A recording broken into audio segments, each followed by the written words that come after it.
Hey everyone, we are back with PAX Unplugged 2022 on the Cardboard Herald. It is day 3, Sunday, and I am joined by Nicholas Yu. It is so nice to meet you in Hello. person. Yeah, we've been talking a lot online. So this is the first time we met face to face. Absolutely. Oh, sorry. You introduced yourself the other day, but this is the first time we've had a chance to sit down. Exactly, right? Yeah. And behind us is the WizKids demo area with D&D Onslaught. How's the reception been? It's been amazing. This is what you live for as a designer, right? The chance to show off your game to the public. We actually got in trouble with PAX Unplugged yesterday because we gave out some demo kits, and it created a huge line of people, and they're like, no, this is too many people for like the main thoroughfare. And have people been talking to you about like, oh, when can we get the game? Giving suggestions for like, I'd love to see this module or any of that kind of stuff. And that's where people are invested, right? They're asking about future content already. So that's been great to see. People are really excited, And you have the people who are just kind of casual D&D players, and the people who have been playing, for 20, 30 years, who are coming up and trying this game.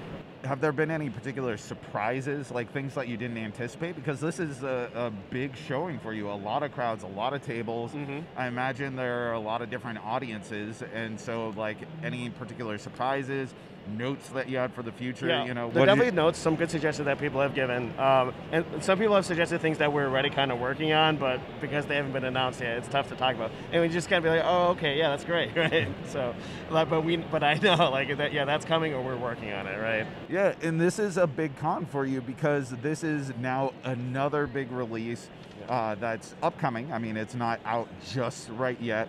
But then you have Adventure Tactics behind you with more Adventure Tactics coming. Yep. So like, you are now legit like your name. You're a brand. Are you doing a lot of appointments here? No, no. This is the one that I said I had to do though, and I had to like a dinner last night.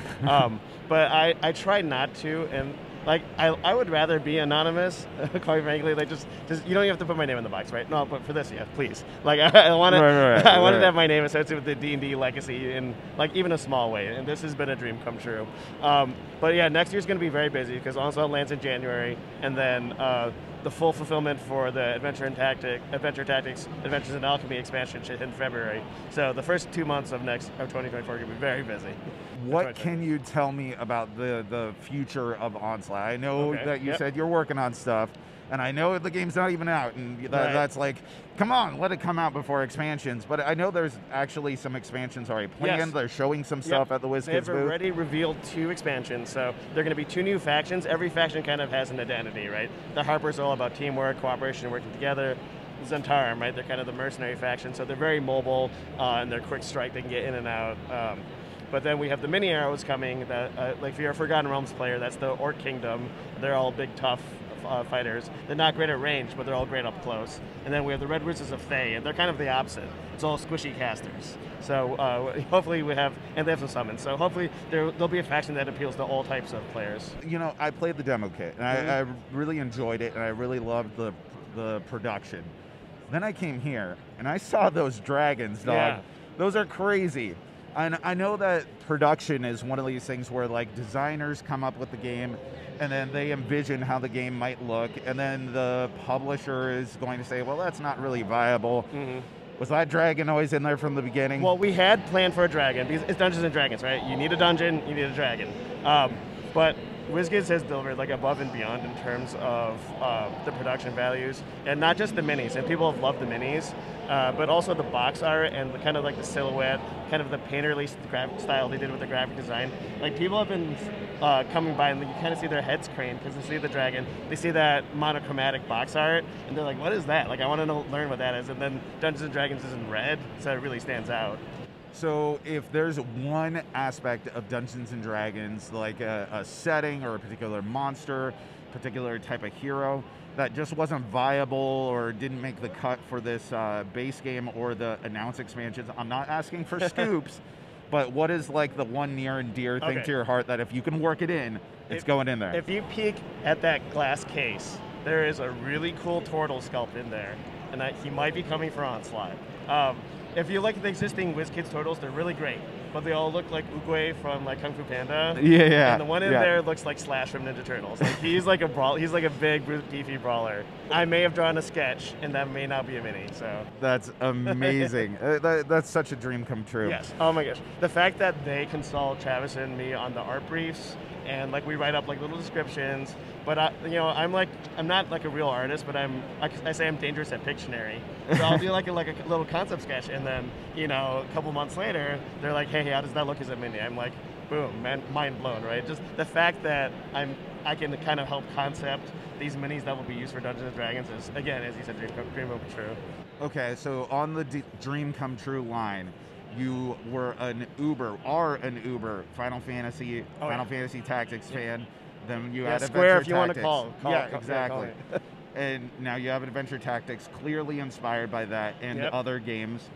And then you have Dungeons and Dragons, that is checked off because now you have Yep. Onslaught.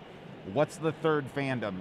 If you could do Ooh. just one other like directly inspired by or even licensed game, what's it going to be? It would probably have to be Transformers. Oh, dude. So Hasbro. We need a good Transformers game, like Yeah. a damn good adaptation. Well, I mean, they have some good ones, but I would love to be part of one of yeah, them. yeah, right? yeah, Yes. yeah. But yeah, like a tactical Transformers battler, like War for Cybertron is a really cool video game series. Oh, if you played absolutely, those. yeah, So, yeah. I would love to do like kind of some kind of war game, Transformers war game like that way too. So I'm going to I'm admit throwing that. out free ideas here. Yeah, exactly. XCOM but Transformers. There we go. Boom. That should be the title of this Right. video. XCOM plus Except for Transformers. yes, there you go.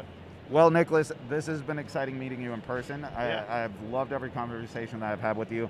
Onslaught is great. I'm going to be covering it on the channel some more here down the road, so stay tuned for that. And do you have anything else in the future that you want people to know about? I don't think there's anything I do have one more game I can talk about publicly. It's called God Realm, and we're probably gonna do that on Kickstarter next year. And I shared some flashes. It's got really cool cover art. It's got these giant chonky minis. They're gonna be like 75 to 100 millimeter. Like they're Oh my gigantic. goodness. So this is like elevator pitch is like Blood Rage, but in 45 minutes. So Love it's it. like a big guy in a map that leads your army, and then a bunch of little army guys. Sounds great. And who's publishing that? It's going to be a mix of Letterman Games and Witch Song Miniatures, which will be producing the minis for the game. All So I'll right. be working with my friend Dan from Letterman again. Thanks so much for coming on to the show, Nick. Yeah. I can't wait to see how this develops and seeing you at future cons. Thank you. Yeah, likewise.